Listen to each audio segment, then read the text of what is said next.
台南市第二选区立委参选人陈坤和出身基层，担任历史32档，并且投入产业的经营。伊看到科技发展的进步，目前对北到南上欠缺的，就是先进晶圆制定科技园区的土地，并且以台积电扩厂进电为例，就用来看出高科技的产业真需要土地开发甲兴建。因此，上午甲当地议员游永志甲吴通良共同召开记者会，希望无分政党，共同推动南科4期，会用来选伫关电来开发。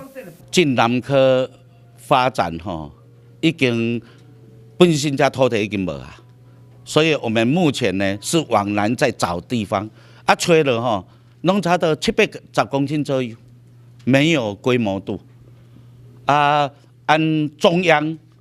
也面对的现在的 AI 的资讯，我们的晶圆呢越做呢越精致，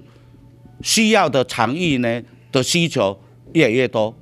所以呢按台南市本身嘉南平原，按有一块未淹水的土地，有一块交通现有的交通非常好的一个现有的条件，按有这样完整的一个土地340公顷，大部分这边是农业用地，所以呢，